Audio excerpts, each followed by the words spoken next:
So as we mentioned, stage 4 load shedding is in effect around the country and will remain so until 5 a.m. on Friday. Stage 2 load shedding will then be implemented until 5 a.m. on Saturday. Eskom says this is because of an incident in Zambia that has affected what it calls the entire Southern Africa power pool, including imported power from the Cahora Bassa in Mozambique. Earlier on, Eskom said 12 generating units were expected to be brought back online this week, and this should help stabilize the grid amid continued load shedding. Some experts say each stage of load shedding costs the Southern African economy around R1 billion a day. Eskom spokesperson Konati Machancha has more. Eskom regrets to inform the public that due to the ongoing generation capacity shortages, Stage 4 load shedding will be implemented from 1 o'clock this afternoon until Friday at 5 in the morning. Thereafter, Stage 2 load shedding will continue as previously communicated until 5 a.m. on Saturday.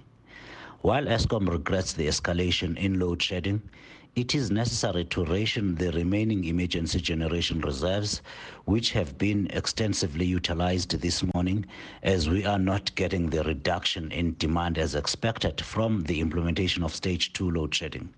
It was anticipated that an additional 7 units would have returned to service by Monday, and this has not materialized. Further, a generation unit at Anot Power Station tripped this morning, contributing to the shortages. We remind customers that load shedding is implemented as a last resort to maintain the stability of the power system, regardless of the stage of load shedding. Total breakdowns currently amount to 14,874 megawatts, while planned maintenance is 5,500 megawatts of capacity. Eskom would like to apologize for the inconvenience caused by the implementation of load shedding and requests the public to continue reducing the usage of electricity in order to help us through the constraints. Eskom will communicate promptly should there be any significant changes to the power system. All right, let's speak now to our reporter, Ofentse Setimo, who is somewhere in Pretoria at a barbershop to just give us a sense of the impact of load shedding. We will be speaking to experts later on of the effect of this continual unpredictable load shedding on small to medium enterprises, but of course many others who aren't in the formal trade. Ofentse, tell us where you are and what has been the scene there. Thank you very much. Well, we're coming to you from the Hatfield Barber Shop. As you know that from the 27th of March 2020, the beauty industry and the liquor industry were some of the businesses that were actually badly affected. As you know, government was saying that liquor was actually contributing to the high rise in hospital admissions due to trauma that's caused by accidents that result in drunk driving. And the beauty industry was actually described as being non-essential. So to a certain extent, to curb the COVID-19 infections, the beauty industry was actually locked down. But now, as the industry was trying to recover, now we're having this load shedding, like Stage 4 load shedding, that's actually hitting them. As you can see here, the lights are out as we speak, but to a certain extent, they have found means to try and improvise. I'm joined now by David Orban, who's the barbershop manager, who's just going to elaborate on how the power outages actually affect him. David, so thank you so much for your time. If you can just tell us, how do the outages actually affect you, because you rely on electricity in order to treat your clients every day? Yeah, this thing is having a negative impact on our job, because now even tomorrow is going to be 3 times, you see. So 3 times in the morning, and it's 2 hours. So just imagine 2 hours, even if by 20 minutes you catch someone and you lose 2 hours, how much are you going to lose? And this is not just once in a week. You see, it's going to be the whole, like they say, they don't know the end of it.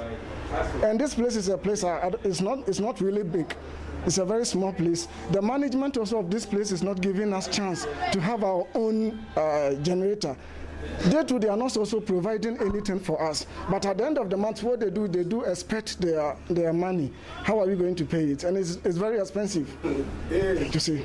I understand that, yes, Hatfield is one of the most affluent parts of the Pretoria CBD. So in terms of the rentals, when you find the 2 hours that actually affect your business, how do you manage in order to raise? I understand that you guys contribute towards the rent, all of you working here. So how do you manage to raise that money in case of losing the 2 hours that you're working?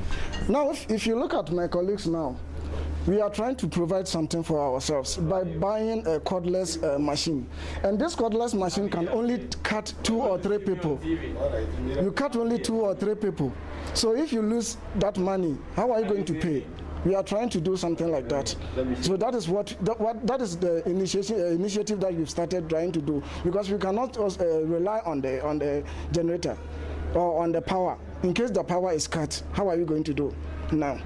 Well, this problem has been around for quite some time, David. What would be your message to the powers that be, because it seems there's no permanent end in sight for the power outages that have been there for quite some time?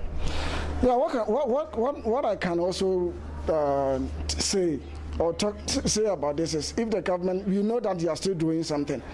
Remember, you know that we are still doing something. So they can switch from this coal and check if they can also use the solar energy, anything that can give us power. Because if you do rely on that power, that thing alone is going to cost us. Because if you check a country like South Africa, everything that we do here is power. Everything that we do, we cannot do anything without electricity. You see, even for you to charge your cordless machine, you still need electricity. So just imagine that you don't have the app on your phone and you are cutting, knowing that there's no load shedding. And this time, they don't give the update earlier. They can just change it at any time. You see, so if you don't know this and someone is sitting down, you are cutting the person and then the light goes off. What do you tell the person? And we are waiting for 2 hours. You see? Can you just tell me, I heard you say that you're using cordless hair cutters. So how long do they last and how many clients are you able to cut? Do they supersede the 2 hours that's put there under the level 4 of the power outages? Yeah, if I do understand what you are saying, we have the grade in the power, the cordless machines. So if you have the proper one, and the proper one is more expensive, 3,000. So if you go and buy this imitated ones, it's 500, 600, and this one can cut only 4 people. You see, so what if it's just up, then it's fine, because it doesn't have enough speed. You see.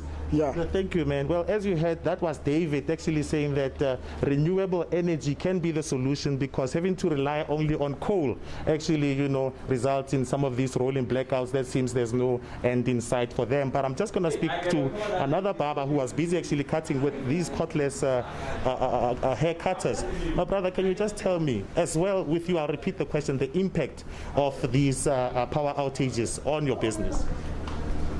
This power, it's really affecting us so bad.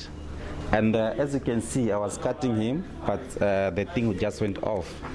So now I'm trying to wait for my my friend here to help me so that I can finish. As you can see, I was done with one side.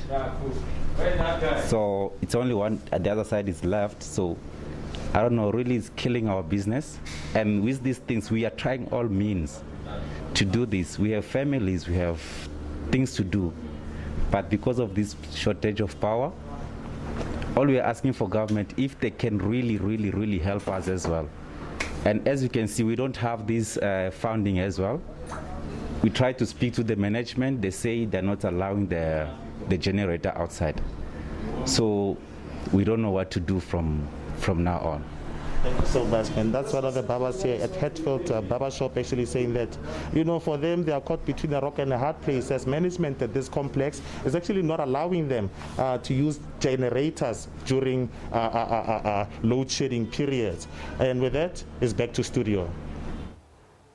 Thank you very much, Ofentse Setimo, speaking to a barbershop there in Pretoria. We will be unpacking just after the break the cost to the economy and look at how small to medium enterprises are surviving this. According to the CSIR, a report they issued last year, the country experienced load shedding for 650 hours in the first half of 2021. Apparently, this is 76% the total of load shedding experienced during 2020. Now, in 2020, in that year, it was considered the worst load shedding since 2015. The CSIR putting the lost hours to outages at 859, 1,798 gigawatt of hours of energy shed. So we'll be speaking to business experts in just a moment, and also speaking to the Association on Restaurants to see how they've been impacted. Let's take a quick break. Do stay with us.